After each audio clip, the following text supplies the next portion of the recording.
of course, is why we are here. And we have the decision to make whether we will continue to be victims of our past or whether we are going to do something different than we have done before. So when we decide in this country that we are going to found a system of common schools, the father of the American public school said that education beyond all other devices of human origin is a great equalizer of the conditions of men. He believed that common schools were necessary if we were to be a classless society, if we were to be a society that could be democratic, where it didn't matter where you came from, who your parents were, how poor or rich you were, we would all go into a public school together, we would receive a common education as citizens, and you would be able to change your circumstance. Now, we know that if this were actually true, I wouldn't be standing here today getting ready to give this speech about inequality. Because the truth is, Horace Mann, when he decides to try to get support for his common schools, he has to make a sacrifice. And the sacrifice he makes is black children. As he is trying to get support of white elected officials and white voters to use their tax dollars to support common schools, he understands that he cannot allow black children in those schools or he cannot win that support. So from the very beginning, when we decide that we will enter this endeavor to offer free public education for children, black children in Massachusetts were excluded from that. The truth is, we have actually more so operated under this premise by historian James Anderson, that there have always been two philosophies of education in this country, one for democracy, which is then reserved largely for white children, and one for oppression, which is then reserved largely for children of color. So we're going to go way back. I always tell my editor when I write that I want to get back to slavery. I haven't made it back that far yet, but my book will go back that far. I say on my Twitter account that I write about race in this country from 1619. And I say that because 1619 is the year that we first import Africans into this country to be enslaved. Why does that matter? Because if you look at the timeline, in 1607, when the English landed Jamestown, it takes us just 12 years to introduce the institution of slavery into the colonies. Just 12 years for us to decide that there will be an entire cast of people who will not have citizenship, who will not have the right to their own labor, and who all of their progeny shall be enslaved and treated as chattel and not as human beings. 12 years. So when we wonder, why do we still struggle with this? How could we not? This is embedded. Racism, racial inequality, that belief that black people are inferior and therefore undeserving of the same things that we reserve for white Americans, goes back to the foundations before we were even a country. It is embedded in our DNA. It would in fact take us another 150 years before we would even decide to become a country, when in 1776 Thomas Jefferson writes the Declaration of Independence. Now, how many of you in here have actually, we're in a school, so we're going to have some school, how many of you have actually read the original Declaration of Independence? You read the original Declaration of Independence. You know that Thomas Jefferson talks about the institution of slavery in that declaration. And what he says is he castigates the King of England for introducing slavery into the colonies. And he says that you cannot be a democratic nation by holding other people in bondage. That is not in the Declaration of Independence that is in Philadelphia right now. It's not in the Declaration of Independence that ultimately gets signed. Because to get enough signers to that declaration, Thomas Jefferson has to remove the language about slavery. And so we know that we will enter this new country, which is to be the greatest democracy that the world has ever seen, while holding a fifth of our population in bondage. And of course, you also know that Thomas Jefferson would go on for the rest of his lives to own hundreds of people, including his own children, and he would not free them until he died. It would take us another 100 years before we end the institution of slavery with the bloodiest war in the history of our country. And then we would immediately implement a quasi-form of slavery, which you all know as Jim Crow. And it would take us another 100 years before we end the last legal discrimination in this country, when in 1968, after the assassination of Dr. King, this country finally passes an open housing law that says you can no longer discriminate against black Americans, other brown Americans, women, and people because of their religion. And then in 1976, what happens is what I consider to be the greatest event in American history. I was born. We had the same hair, see? I mean, some historians might dispute that that's actually the greatest event in American history, but this is my presentation, so this is what I have. Now, why do I say this? 1976. This is the year I was born. This was not a long time ago. I was born 10 years after it was legal to discriminate against someone who looked like me when I was trying to buy or rent a house. I was born just 15 years after it was legal to tell someone like me I couldn't check out a book from a library because I had ancestors who originated from Africa.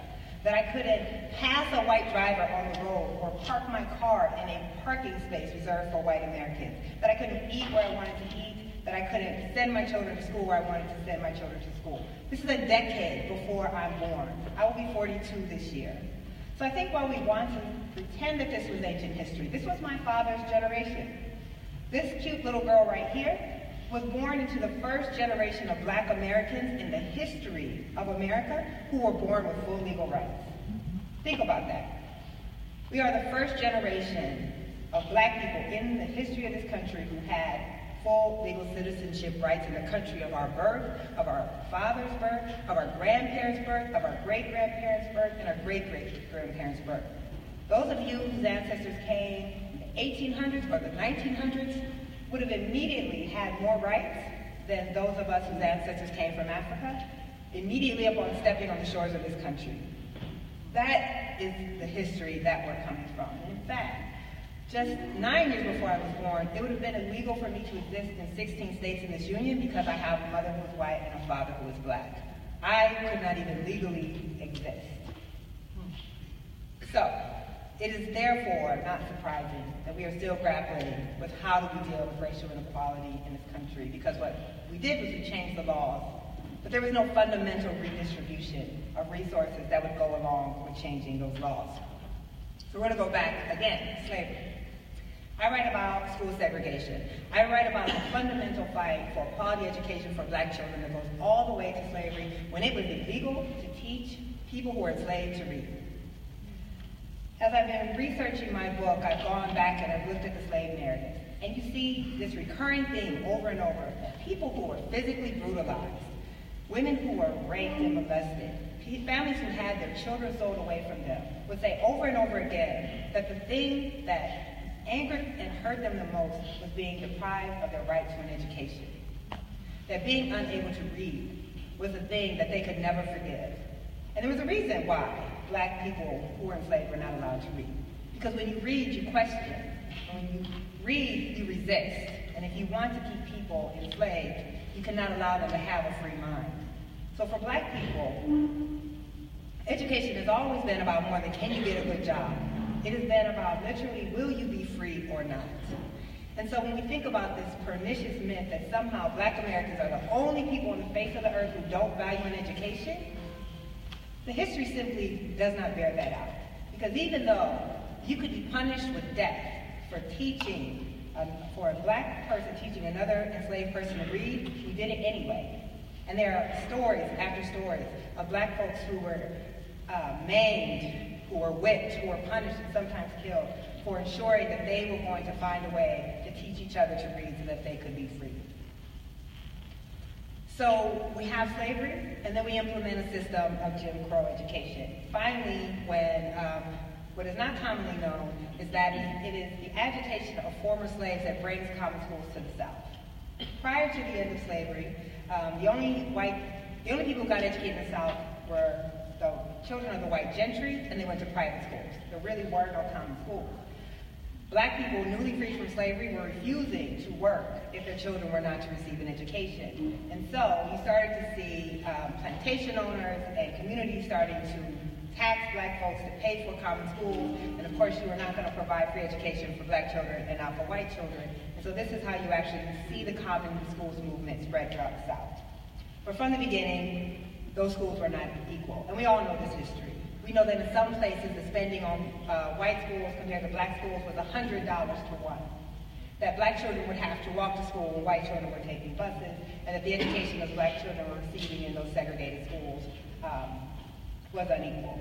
In 1954, we get what's considered to be the most important Supreme Court ruling in the 20th century, arguably the most important Supreme Court ruling in the history of our country, which is Brown v. Board of Education, which of course strikes down legal segregation in the schools and also leads to eventually the end of legal segregation in all aspects of American society. The way we commonly tell this story is that the court ruled, and then all the white people repented in their ways. And they said, you know, you were right, you shouldn't have did this, but y'all know that's not true. Y'all certainly know that's not true.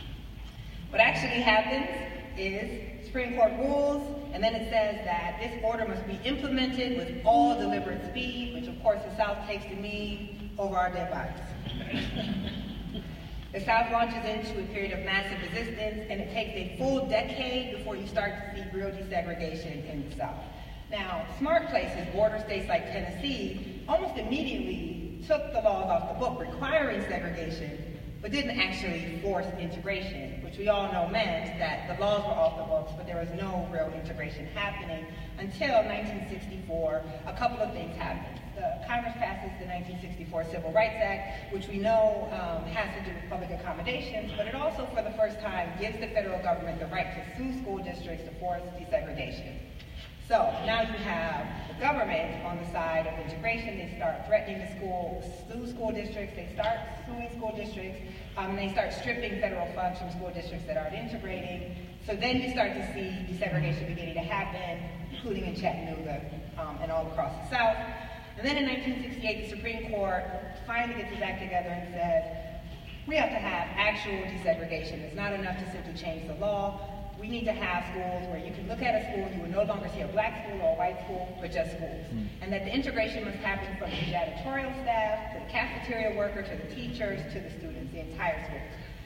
When the South is forced by court order to integrate, the dominoes fall very quickly, and as you see on the slide, by the 1970s we went from complete apartheid in the South in 1954 to just 15 years later, 90% of black children in the South are attending majority white schools. It happens very fast when we actually try. Now the story in the North is a lot less rosy. The North largely didn't believe that Brown v. Board of Education applied to it at all until a landmark Supreme Court case in the 1970s where the Supreme Court basically ruled they were right.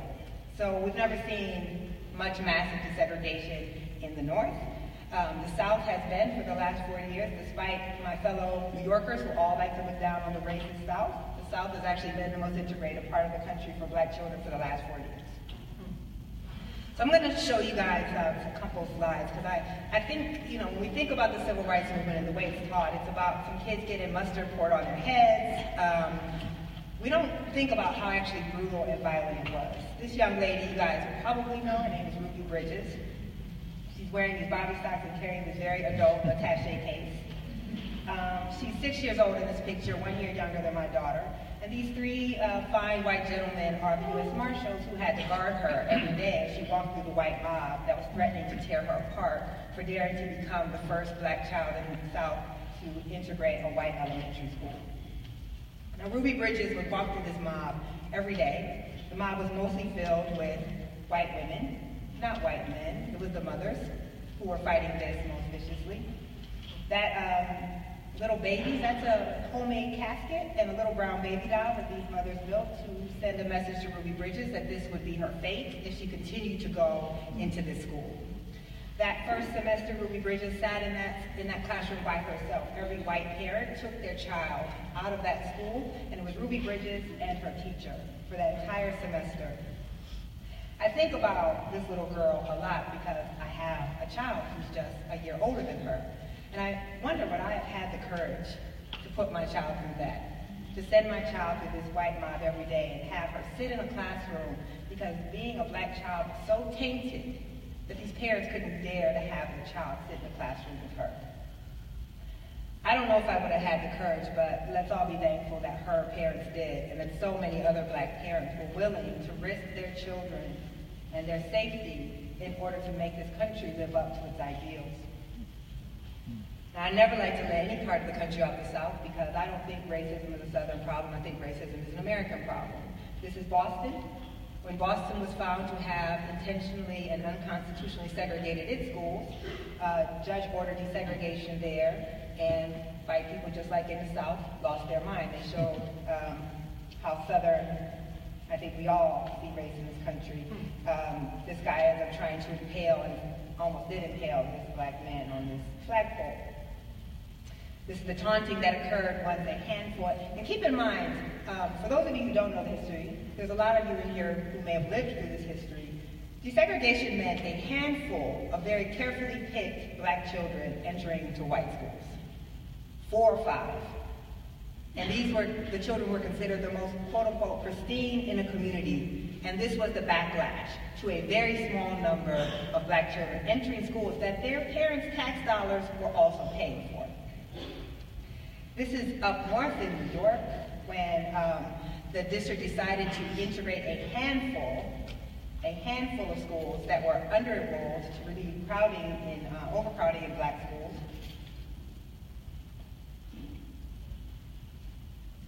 So we talk a lot about busing and our opposition to busing. If we know the history though, Brown v. Board of Education is named after Linda Brown, who was in Kansas, not the South. And her parents sued because Linda Brown was being bused every day past her neighborhood school because her neighborhood school was white. And she was being bused away from her neighborhood school into a black school. And actually, children have ridden buses in this country for more than 100 years. And we never had a problem with busing until busing became a tool for integration. This is what we argue against now. But for the majority of the time, black children were being bused and white children were being bused for segregation, and everyone was just fine with that. So the opposition becomes about busing, but busing is really a red herring. And as you know, if you are a community that has school choice, white people love busing if it means it'll get them away from their neighborhood black school. So this is, of course, Little Rock. This is National Guardsmen who were called down to protect, again, a handful of children from going into white schools that their parents' tax dollars were also paying for. This is probably one of the most famous photos, if you guys remember. This is also of Little Rock. I believe, I may not have my history quite right, but I believe of all the kids who started, only one of them ended up finishing, because once you got into the school, the hell didn't end. These children were often harassed and tortured and beaten once they got into the schools. This is also up north. This is Syracuse, New York. These pictures are black and white, but these pictures are the 1960s and the 1970s, well within the lifetimes of most of the people in this room. So we have to ask ourselves, where do those people go?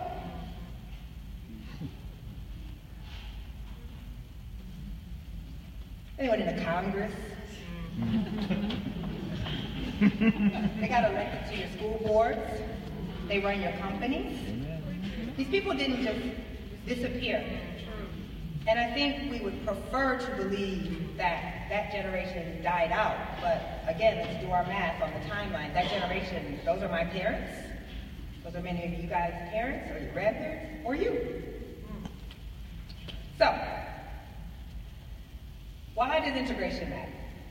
Integration matters because, just a brief story, I started my career as a journalist. I went to the University of North Carolina, Chapel Hill. My very first job out of college was covering the Durham, North Carolina public school system, which at that time was about a 70% black, 30% white, very segregated school system. It was right after the penalty phase of No Child Left Behind starts kicking in, where we have decided as a country, we will make separate equal. We're not worrying about trying to integrate these all black, all poor schools. We're just gonna test the hell out of them. And when they don't somehow miraculously get the same test scores as the schools where every single kid is wealthy, we're going to start to punish those schools. We're going to remove the principals, we're going to make them change their teaching staff, and we're going to close those schools down. So I'm a young reporter, I don't know anything about any of this, but what I do know is I'm going into those schools, and those teachers and principals are working their asses off, and the students are working their, sorry kids, I just cut, sorry. I don't usually talk in elementary schools, I apologize. They're working very hard. Well, if y'all listen to the music I'm listening to, you probably hear about that. And I'm just saying the futility of it all. But what I also know is black kids are not less intelligent than white kids. So somehow, everyone's working hard and these kids are not able to get these test scores. Something is not happening and it's not the kids. So I began to look to see what actually worked for these kids. What allowed kids to get the same test scores as white kids? And I'm going to talk about this a little bit later. I think actually test scores are a terrible measure of how well a school is doing. Yes.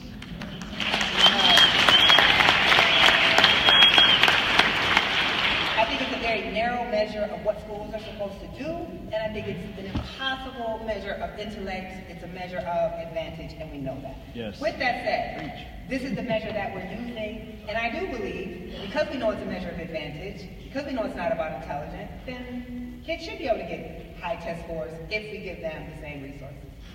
And the only thing that I could find that worked on scale, you would find, of course, the exceptional, all entirely poor, entirely black school that would do very well, but it was exceptional for a reason.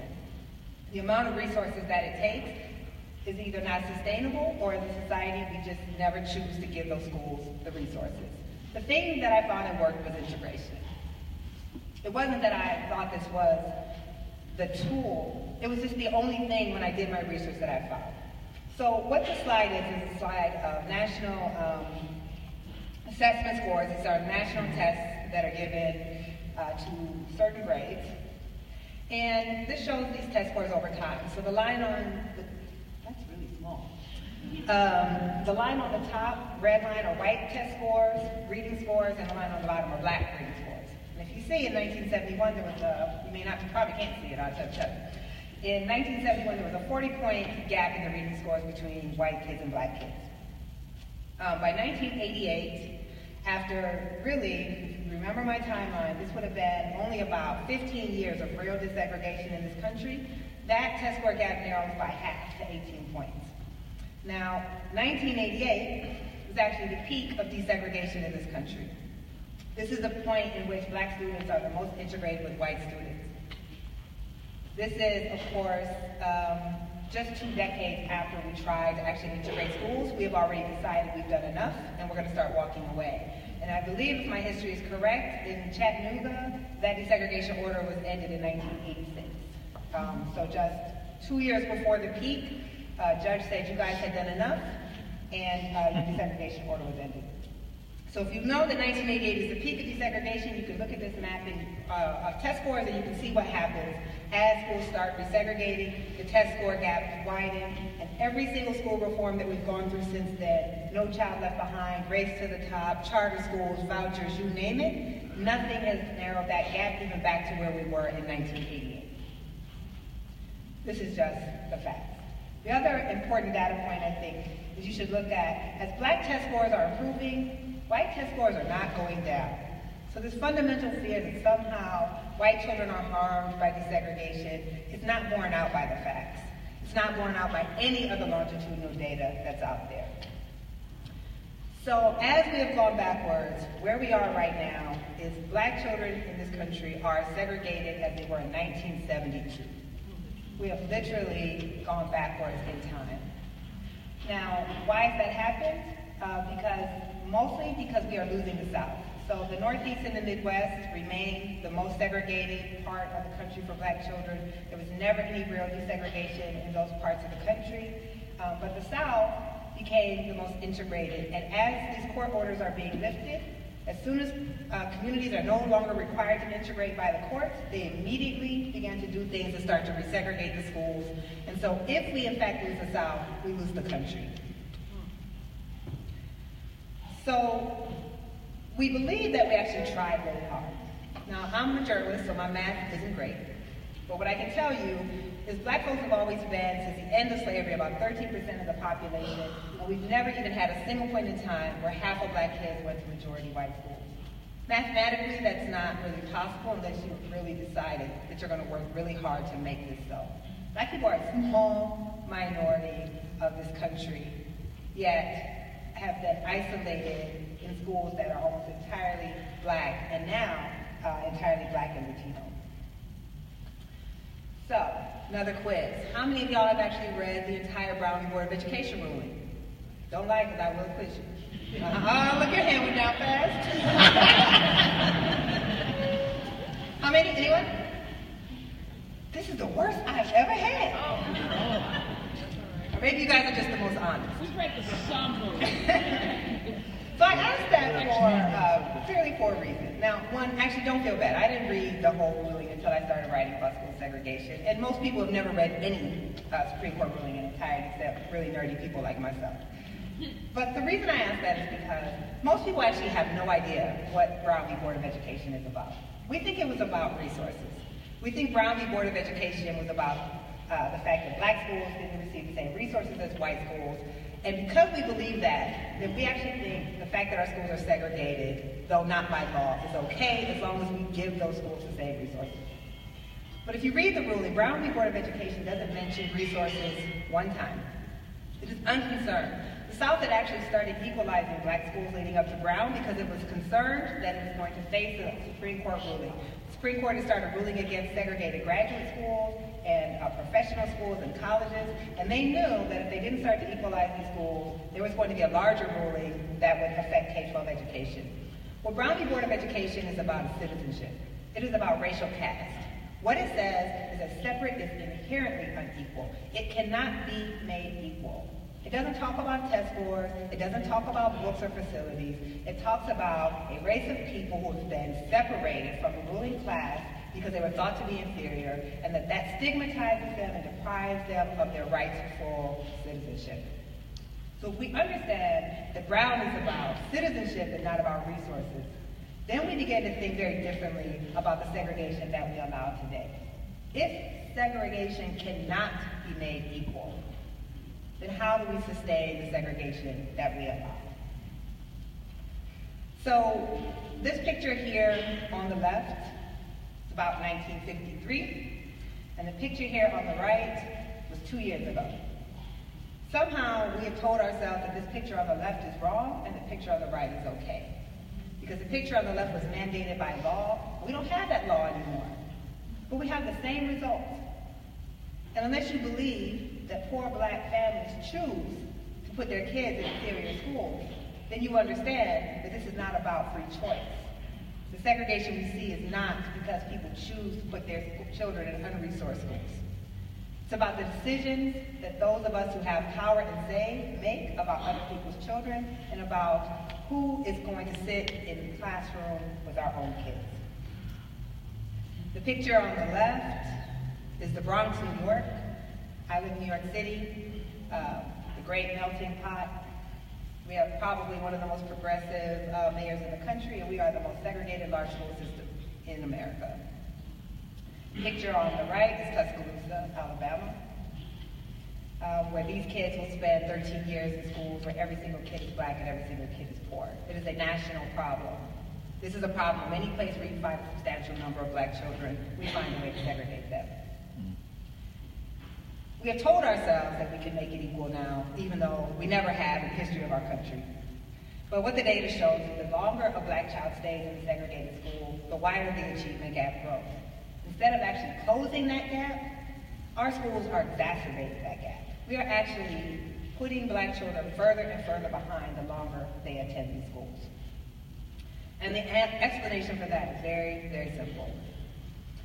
I'm just going to say this. I always have to say this. I never feel like I should have to, but I know that I do. There's nothing about white kids that makes black kids smart. You understand me? There's nothing about sitting my black child next to your white child that suddenly bestows intelligence on my child. What it does do is it suddenly guarantees that black kids get that which we've always guaranteed for white children. That is what integration does. When you look at the data from the U.S. Department of Education, to this day, you can predict the quality of an education that children will receive by the makeup and the color of the skin of the kids in that school. The more black and Latino a school is, the less likely they are to have an experienced teacher, access to the kind of advanced placement and college prep courses that all of us want for our own kids. The instruction is less rigorous, they're funded lower, they tend to have the worst facilities and the least technology. And you can predict this anywhere in the country. Every time I give a speech, I tell someone, if you can show me a single community where the all-black school is the same thing as the all-white school, I will pay you, not a lot of money, but I'll pay you. But to this day, no one has been able to show me a single community where the white school and the black school get the same resources. That is caste. That is not accidental, and that is a decision that we continue to make. This is why integration is necessary. Because even though we said that we will treat all children the same no matter what school they're in, we simply have never shown that we value the education of black children the same way that we value the education of white children. We just have not. But much more important than test scores. Again, I think we talk about test scores to our peril. I think test scores have just become another way to justify segregation, because now I can say, it's not that I don't want to send my kid to the black school, it's just their test scores are really bad. Except what the data shows is the test score is reflective of the demographics of the kids. And if you put your kid in there, you come from a middle-class educated family, your kid's test scores will be fine, because these test scores are not necessarily dealing with instruction. But what the data shows, there's an economist out of Cal Berkeley. He has studied 30 years of longitudinal data where he has followed black children who were in desegregated or segregated schools in the 70s, and he followed them out for 30 years to see what actually happened to their lives. And what he showed is that the Supreme Court knew what it was talking about when it said separate was inherently unequal. That black children who were forced to stay in segregated schools had entirely different trajectories in their lives of those children who got to go to integrated schools, even if they were in the same family. So even if a pair of siblings, one sibling got access to integrated schools and one got access to segregated schools, their lives had different outcomes. So black children who are stuck in segregated schools are less likely to attend and graduate from college. They're more likely to live in poverty. They're more likely to go to jail. They're even less likely to live as long. And the opposite is true for black children who went through desegregated schools. But much more important is these benefits or these harms were passed on to their children. So we are either solidifying caste or breaking caste, depending on how we are determining who will get access to what schools. So the fundamental question we have to ask ourselves is, if we know that there's one school reform, that everyone talks about school reform these days, and there's a whole host of school reforms that we're all willing to do except the one. Except the one that we actually know works for most children. Except the one that is not just about offering an escape hatch for a few kids, but actually works systemically to the benefit of all children. And if that one thing, which is integration, is the one thing we won't talk about, then we need to confront why. Because I can tell you, I hear lots of reasons. Politically, it's toxic. If we do this, they're going to vote us out.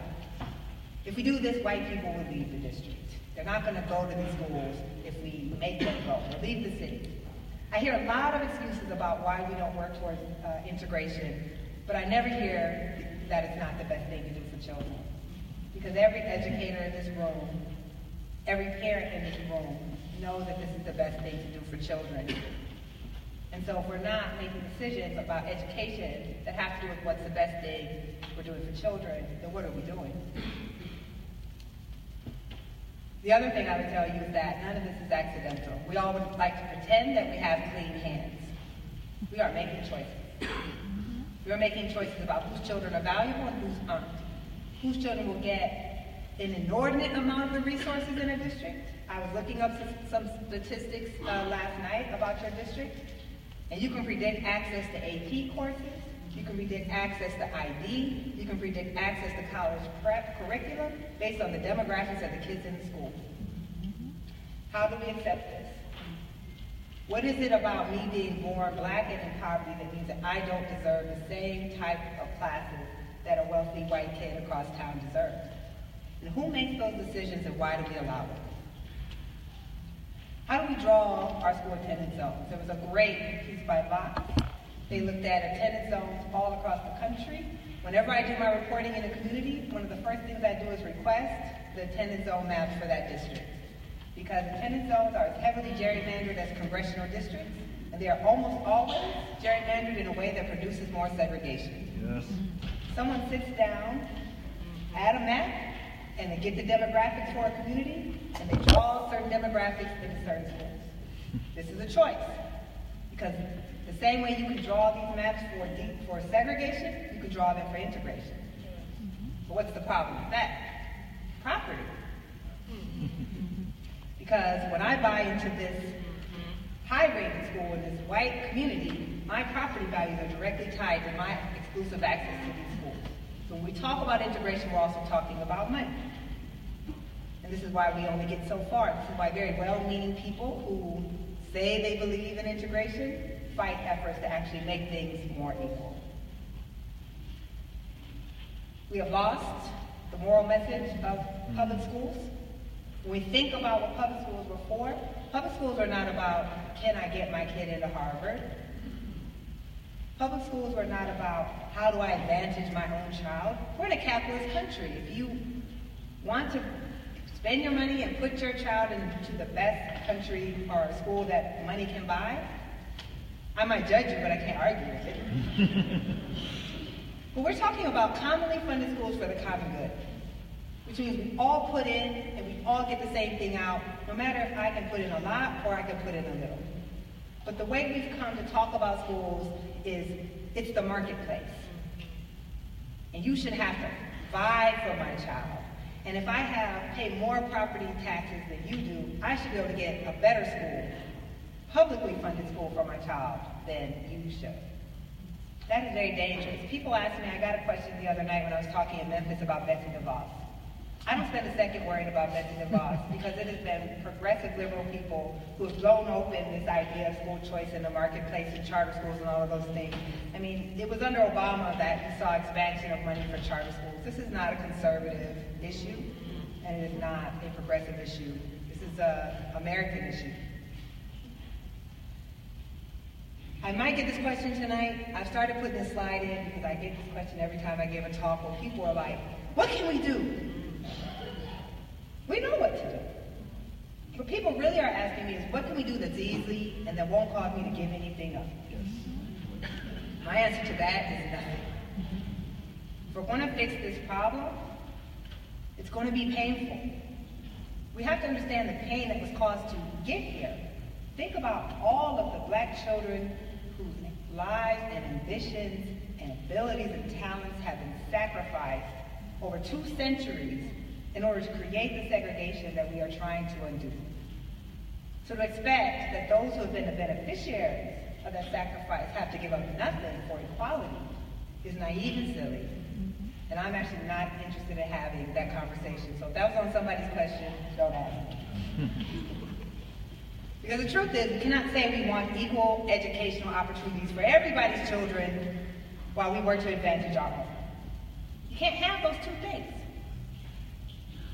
Now, I know that that is a hard thing. I am a parent.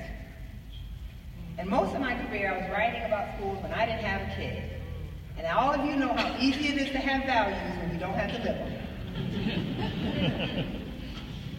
So I could look at all of these folks who are talking about what's the right thing to do, and I would ask them, well, where's your kid in school? Where do you live? And every time, all of these policymakers and these researchers and these advocates who are advocating for equality, they were taking their privilege when it came to their own families and their own kids. And I remember as a young reporter thinking, like, I'm not going to do that. I cannot be that hypocrite. I cannot be the person who says, these kids don't deserve this, but then when it comes to my kid, I make sure that my kid will never have to go to schools that we build for those kids. Then I had a kid. And not only did I have a kid, but I moved to New York City, the most segregated large school district in the country, and now I have to decide, what will I do with my own child? Will I take the privilege that I have to get my child away from the kids who live in our neighborhood and away from our segregated high poverty schools? And I decided that I wasn't going to do that. Now my husband, if you read the article, didn't know I had made that decision. So we had lots of arguments because he had the same fear that every parent who has choices has. I would say the same fear that every parent has, is just some of us can do something about those fears and some of us just have to deal with what we get. And he was worried that our values were going to hurt our child.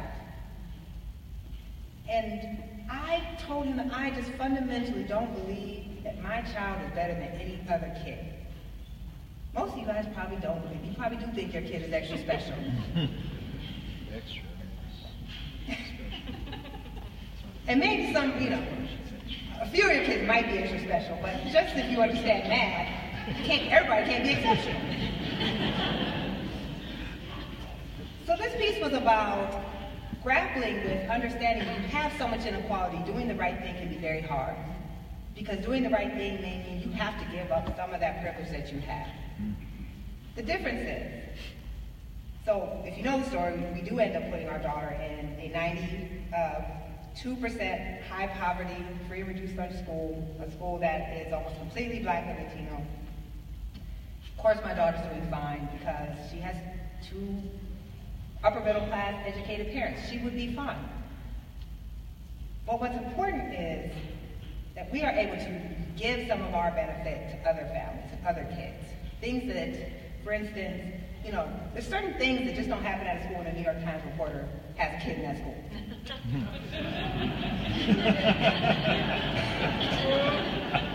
I'm like the only parent where they don't want parental involvement. Like, you can stay home. But I think we need to realize that, and I should be clear, I actually don't think the burden of integrated schools should be on black parents. We didn't cause the segregation, we don't want the segregation, and we don't benefit from the segregation. And my husband's argument to me was, we are barely out of poverty ourselves. And the one thing, as black middle class parents, we can ensure our child can get is a quality education. We can't afford to give that up. White people, on the other hand, have a host of advantages that you can ensure that your kid will get everything that your kid needs. You don't have to take this one too. I guess this is the thing that I'm arguing. If you in fact say you support public schools, you cannot be a proud public school parent of a public school that looks like a private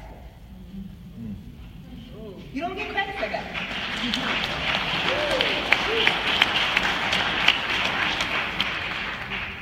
So I'm going to end with, when I did this piece on my daughter, and we talked about the ultimate decision to enroll our daughter in a segregated high poverty school. And by the way, my daughter is learning so much more than what you get in the textbook. She's learning that these kids have less than her, but they are not less than her. She's learning to be a good person. She's learning to have empathy. She had to stop believing in Santa Claus because we had to have a discussion about why Santa Claus wasn't coming to some of the kids in her classroom's house. And that's when I told her we had to say, because she wanted to know, why are they bad? Why doesn't Santa come to their house? So we had to put childish things away, and I had to tell her, there is no Santa Claus. These kids haven't done anything wrong. That's what my kid gets. There's an empathy and an understanding that you don't get when you put your kids in a bubble. She doesn't walk around thinking she's better than those kids who live in a housing project. She's going to get her academics no matter what. But this to me is much more important. So when I wrote about making this decision, I heard from a lot of parents who had similar conversations, who were wrestling with the same things. And then I heard from a number of parents who said, how dare you sacrifice your child? How dare you do that to her? And so I'm going to end with the question that I asked them. Whose children do we sacrifice then? When we decide that we are going to be in a city like this, which, by the way, y'all don't even have a problem. You are a majority white, majority middle-class school district. Most of the school districts I talk to, all the white people have gone, and all the middle-class people have gone, and it's impossible for them to integrate. Y'all can easily solve this problem here. There's actually no excuse to have the number of high-poverty schools that you have in this district. There's no excuse for that.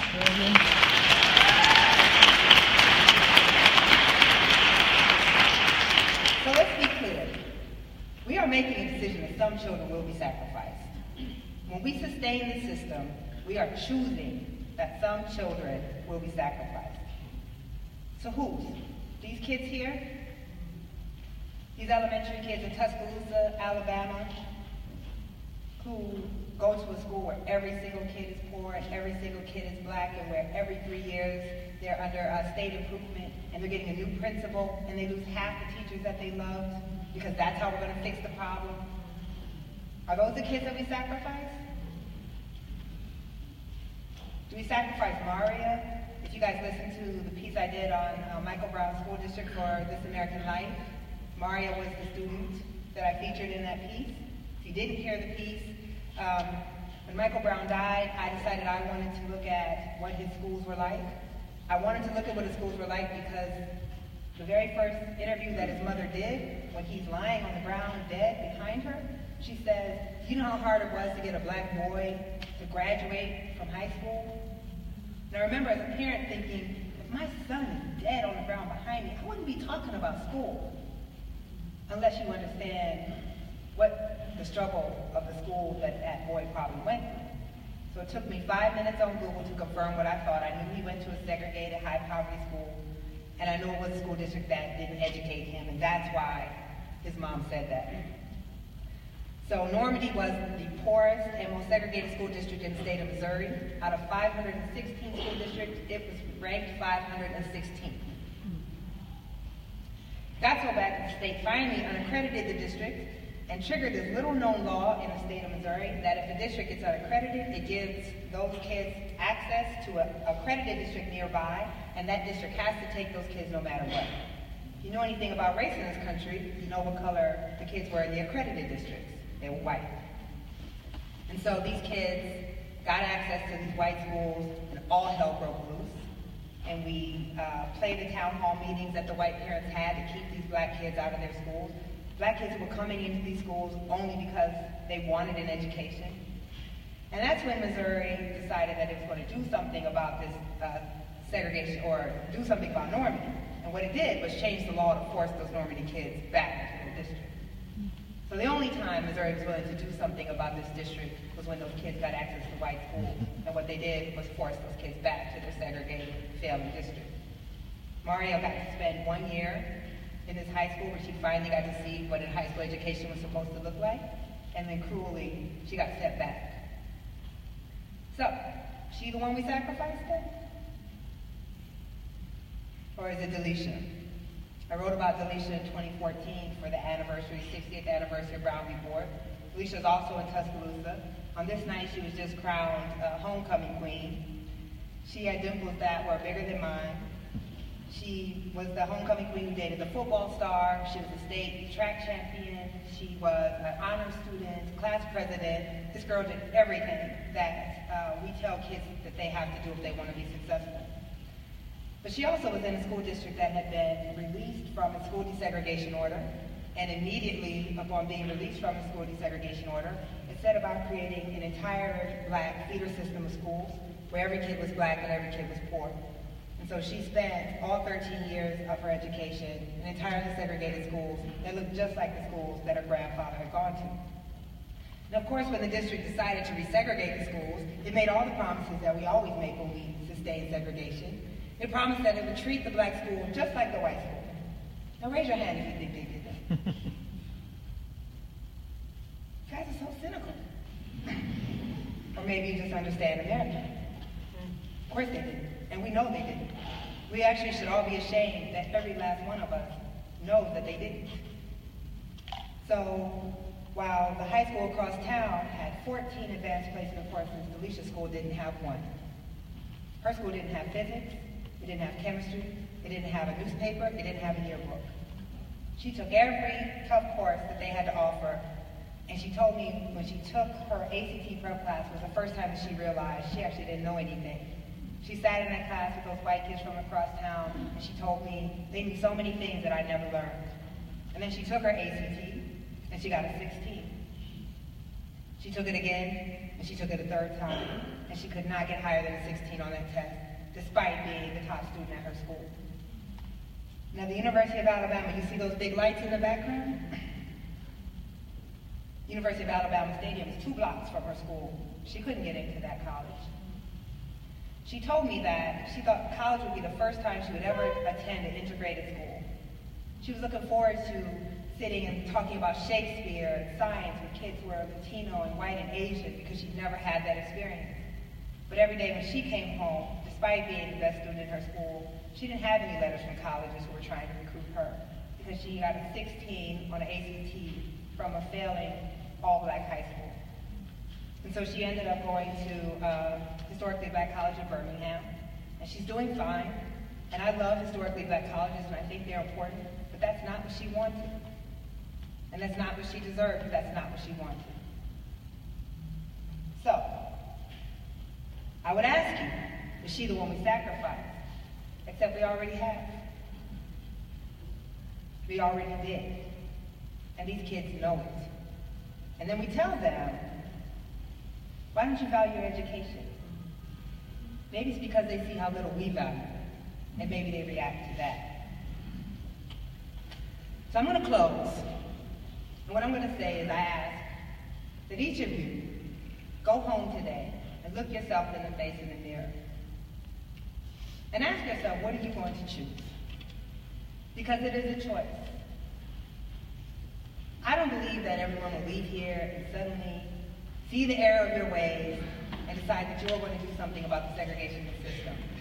But what I do say, it's going to be harder for you to look yourself in the face and say you're on the right side of this if you're not.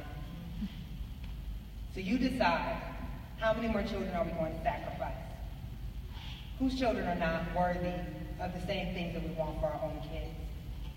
And if that's what you choose tomorrow, just acknowledge that you actually don't care about equality. And that's what you're going to all have to live with. With that, thank you for your time and your attention.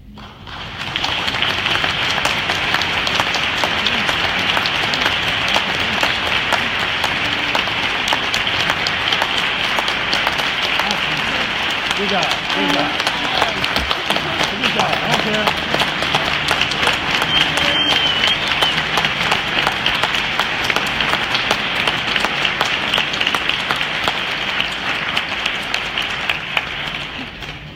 Thank you, Hannah-Jones. That was fantastic. It's given all of us, I'm sure, a lot to think about and especially to talk about. Tonight is about starting and continuing and growing some really challenging conversations, and we're definitely going to be having those here very shortly. My name is Natalie Cook. I'm the Interim Executive Director of Unify Ed, and I want to thank each of you for being here tonight and taking part in that conversation. We're going to move into a Q&A portion now. We've asked a parent, a teacher, and a student to prepare a question in advance that reflects their own experience in the school system here in Hamilton County. So if those folks can come up to the mic down here, they'll take turns asking those questions.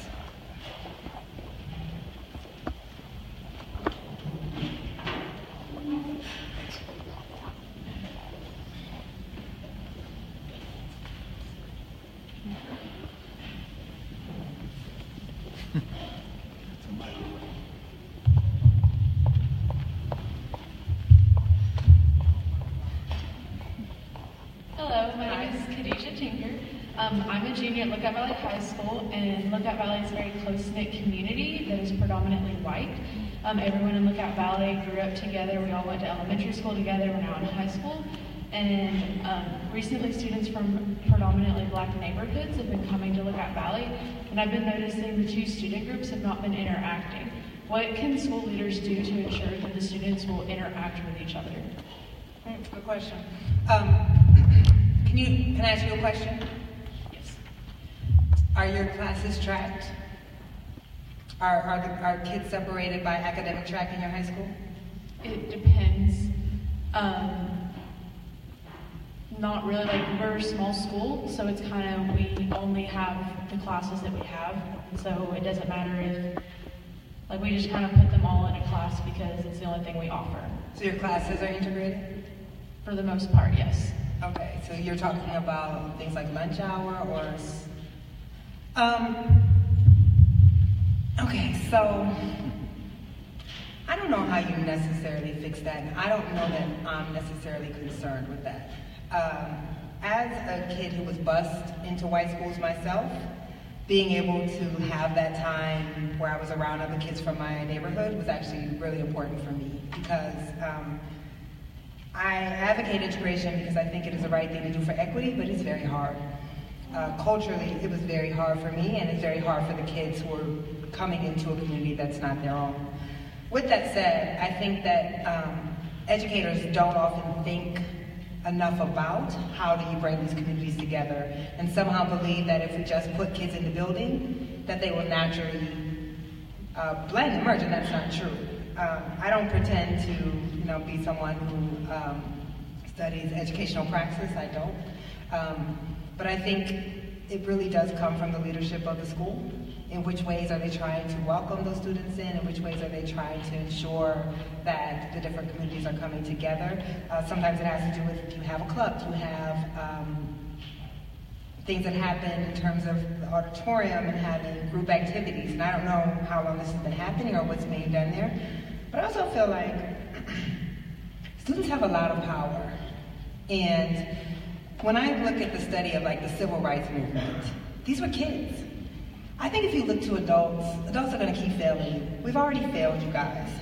You guys are going to have to take the power.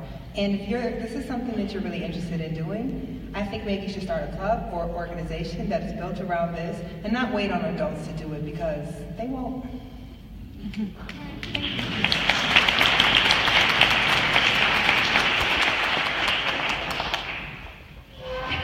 Hi, thank you so much for being here today.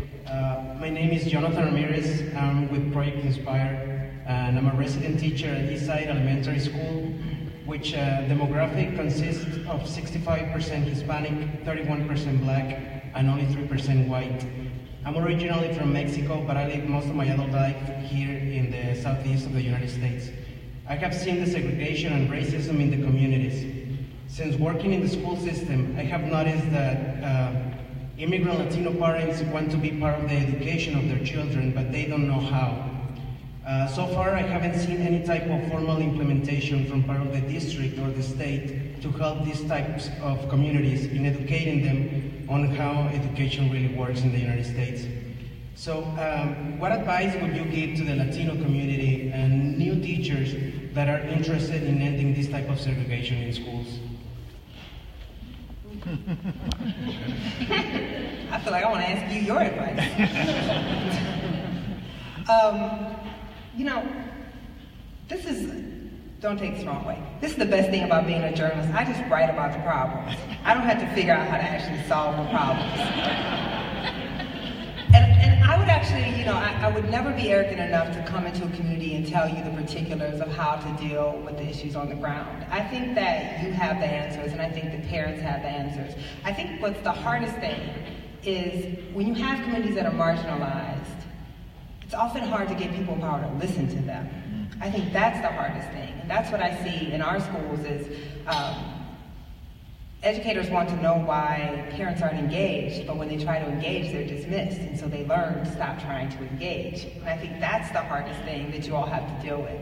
But I wouldn't be able to tell you specifically. I think if you're an educator, helping to empower your parents, helping them speak the language, because I think a lot of times we use the particular language of education, the jargon, to keep parents out, and if they don't come in speaking that language, then we don't respect them.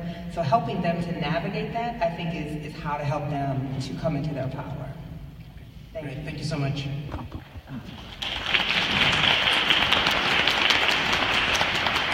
Hello, how are you? Good. Great presentation, by the way. Thank you. I represent the parent question. Now, I had this beautiful question drawn out, but you kind of answered it in your presentation. But because I wrote it out, I want to read it. As a parent of two little girls, it's a struggle to determine what will benefit my children when it comes to them receiving a quality education. I struggle between where to send them to school, meaning they're two African-American little girls.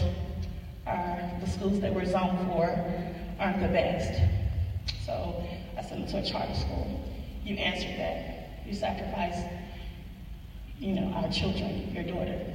Well, my question to you is, how do you deal with, or how did you handle the thoughts and the feelings that maybe I was feeling like I'm failing my child because I'm not trying to push them to a different district or bus them per se, Signal Mountain or drive them up and down the mountain? Like, what did you do, girl? I wish I could tell you that every day I'm confident in my decision. I'm not. I think any parent who says they're confident in every decision they make for their child is not being truthful.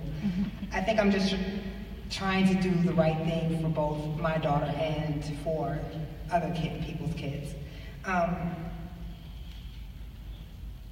I say this specifically to Black and brown parents. You will have a struggle. It's which one. You can put your child in an all-white or mostly white learning environment, and maybe academically it'll be amazing, but culturally it'll be hard. You can put your child, like my daughter, in an all-Black and Latino environment where culturally it's the most amazing thing in the world. Academically, it's not as rigorous as I would like. We're always going to have to pick one of those, unfortunately. But the thing for me, and it's funny because on the one hand I'm telling parents what to do, but I'm also not telling parents what to do, right? Everyone is going to have to make the decision, making all the different calculations that parents make. I would hope that most of us will try to make decisions that are for equity and not just advantage, but also not putting your kids in a situation that you feel will actually be harmful to them. I don't feel like I sacrificed my daughter. And if I got to the point where I felt the school was not safe or she literally was not receiving an education, I would have to make a different decision. But I don't feel like I'm sacrificing her. I just think, I'm always thinking about all the other kids. Like, I know my daughter will be okay. No matter what, I can give her everything. I just think about all the other kids who don't have that. And that's how I make my decisions, but I can't tell you what to do for your child. So, not really answering your question. I mean, it did, because my daughters are still in the charter school, so when there was an issue that came up with a kid that needed extra like tutoring and help and things like that, she started going to school earlier just to help because she was better at a certain task than another kid in school, so she was able to get back in that way to go. So I get what you're saying. Thank you. You're welcome. Hope you guys got something.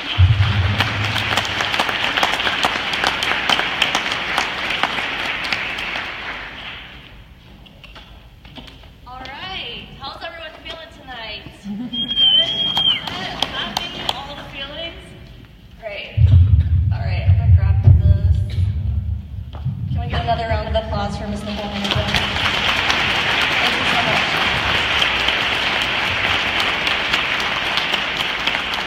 much. My name is Ashley and I'm with Unify Ed. I've been here, I guess, 3 years now. So we're going to move into the second portion of our program tonight where we're going to talk to each other at our tables. So you'll see there's sticky pads around the room. When it's time, you're going to have one person from your table grab one from the wall and bring it back to your group. You'll see markers on your tables as well. So on your, I think it's the little red piece of paper on your table, there's a list of questions. It's the program piece. So I think it's midway through, there's 3 questions on there that your team is going to work on together and have conversation around. So the first question is, what is your big takeaway from tonight? What's the one thing that stood out as you were listening to Nikole speak?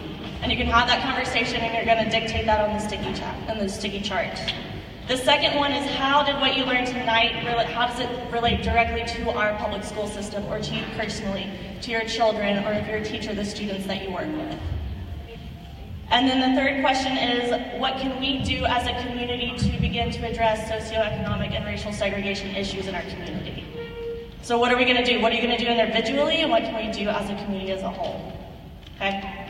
Do you all have any questions about those prompts? Pretty clear? Okay, so I'm going to hand it over to Alexa to go over norms and how we're going to interact with each other tonight, and then you guys can get the sticky pads. We'll be floating, so we have multiple staff members here. If you have any questions that arise, we're here to help you out. When you're done, we're going to have a quick report out session, so some of you guys are going to get to share what conversations you had at your tables tonight. So you can decide who that's going to be for your table if you want to participate in that. Okay. Hello, everybody. So before we get started, I'm going to lay out some kind of, we like to call them norms. They're just rules of the space that ensure that we can have dialogue and settle into deeper conversations with one another. And so the first one that we like to recommend is using I statements instead of speaking in universals, as if what the opinion you have is, obviously everyone at the table shares it. That's not always the case. So if you're sharing something, say I feel, I think, my experience is. The next one is to step up and step back. I'm a talker. Like, I need to take a step back every now and then. I have to be reminded of that. Some of us need to be reminded to step back. Some of us are quieter, more introverted. We don't love being in groups. Just a little reminder to step up, because you probably have an important story to share, and we would love to hear it at your table. The last and the most important is settle into discomfort. We always do it with a little dance because it's awkward. I think there were probably some moments tonight where you felt uncomfortable. I definitely had some moments where some statements definitely applied to me and my education experience. That's where change occurs. If we're actually going to be doing this work with one another, it is not going to be comfortable at all. We're going to have to face some hard truths about our history, about our communities, and so we're asking tonight if there are spaces or moments in the discussion when you're uncomfortable, settle right in, because that's the ride we're going to be on for a hot second or a couple years. So those are the norms and expectations. Unify Ed staff are the ones with the things they're floating around. We're just here to help you answer questions.